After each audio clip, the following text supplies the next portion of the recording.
कि जब 26 जनवरी 1950 को देश में संविधान लागू हुआ, उस दिन के बाद ना कोई कोख ऊंची थी और ना कोई कोख नीची थी।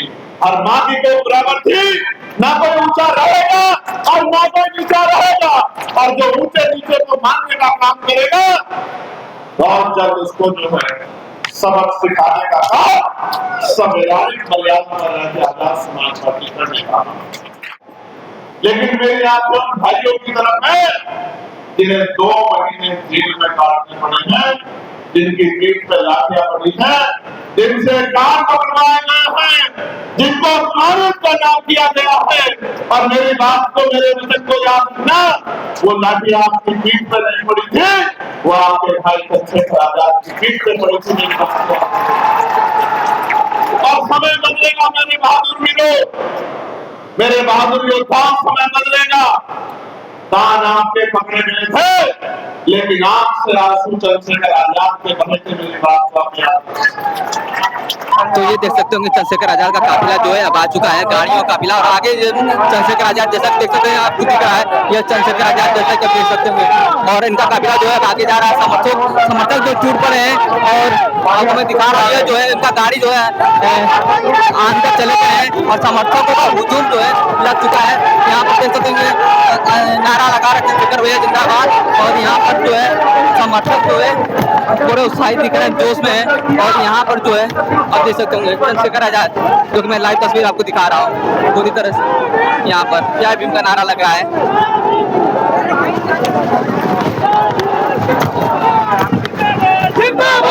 और ये देख सकते होंगे यहाँ चंद्रशेखर आजाद आपको फ्रेम में दिख जाएंगे। यहाँ पर चंद्रशेखर आजाद जो कि ये देख सकते होंगे कि यहाँ पर चंद्रशेखर आजाद जो कि आ रहे हैं। और मैं आपको लाइव तस्वीर दिखाता हूँ यहाँ पर।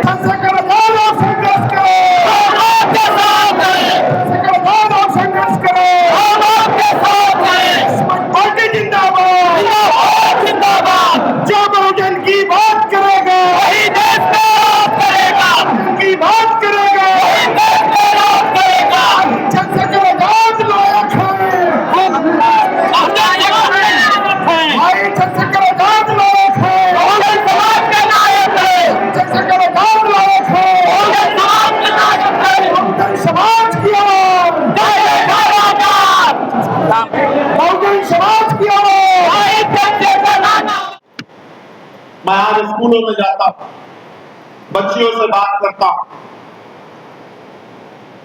उनकी तरफ देखता हूं, तो महसूस होता है कि अगर बाबा साहब अम्बेडकर संविधान में महिलाओं को बराबर का अधिकार नहीं देते, तो किसी भी जाति धर्म की महिला आज डॉक्टर, इंजीनियर, वकील, जज, मुख्यमंत्री, राष्ट्रपति, प्रधानमंत्री, मंत्री, विधायक, सांसद, आज तो महिलाएं प्लेन उड़ाती हैं, जेट विमान उड़ाती हैं, हेलीकॉप्टर उड़ाती हैं, सीमा पर सुरक्षा करती हैं, डिस्ट्रिक्ट में सुरक्षा करती हैं, कलेक्टर बन के जिले की कुर्सी में बैठ के जिले को चलाती है, प्रदेश में मुख्यमंत्री बन के प्रदेश को चलाती है, और देश में प्रधानमंत्री बन के देश को चलाती है।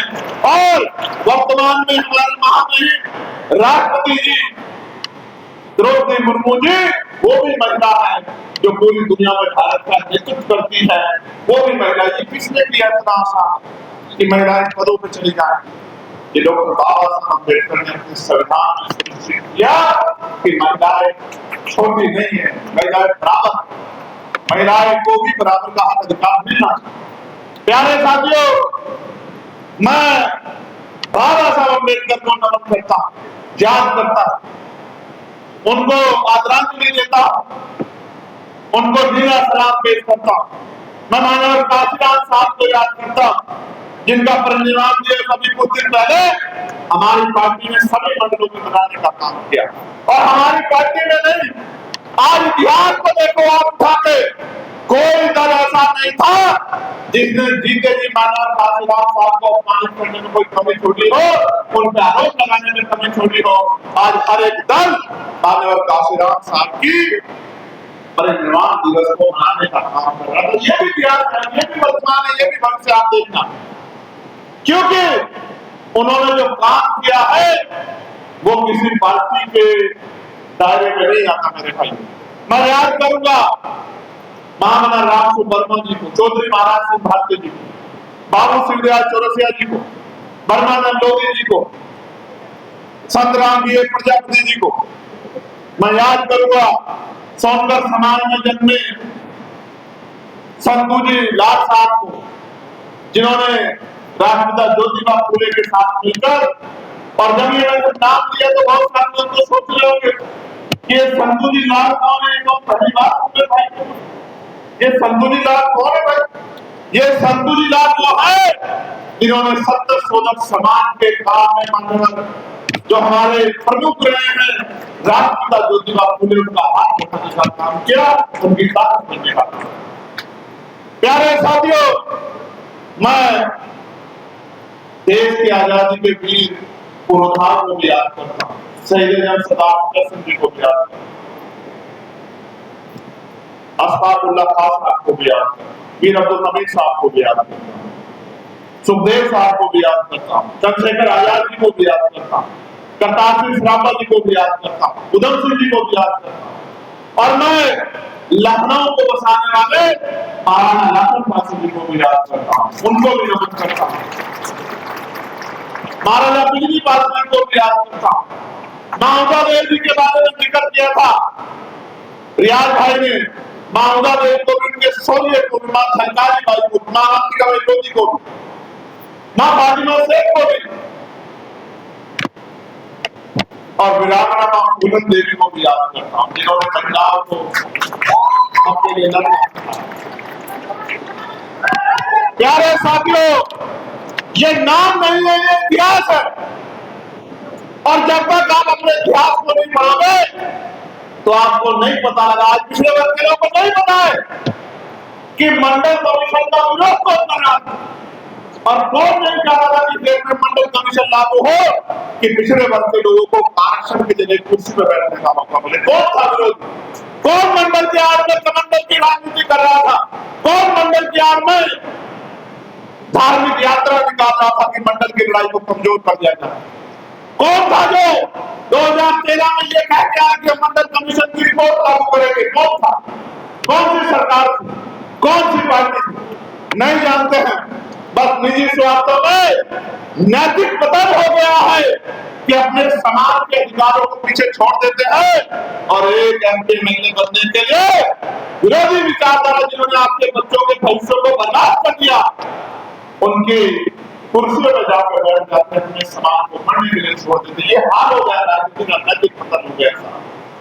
समाज साथियों, प्रमुख जन सम्मेलन ही क्यों, इस पे चित्तौड़ साहब ने बड़ी गंभीरता से अपनी बात रखी कि प्रमुख जन सम्मेलन ही क्यों, क्योंकि सारी पार्टियां प्रमुख जन सम्मेलन करती थी। आपने पहले भी सुना होगा, एक समाज को मंच में बिठाया जाता था और बाकी लोगों को सामने बिठाया जाता था, और ये एहसास कराया जाता था, जैसे मनुस्मृति कहती है कि ये ऊंचे हैं और आप नीचे हैं, वैसे ही कहा जाता था कि ये बताएंगे और आपको सुनना है।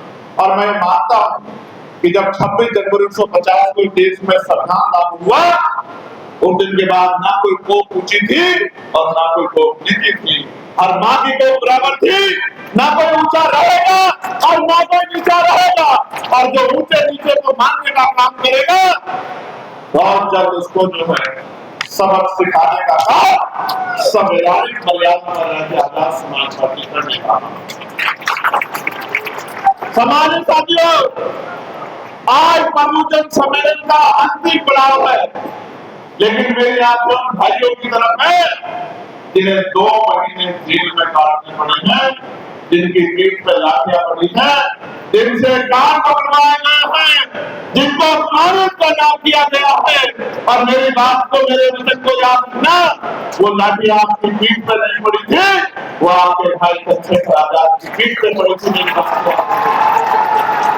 और समय बदलेगा मेरे बहादुर वीरों, मेरे बहादुर योद्धाओं, समय बदलेगा। कान आपके पकड़े गए थे, लेकिन आंख से आंसू चंद्रशेखर आजाद के बहे थे। मेरी बात को आप याद,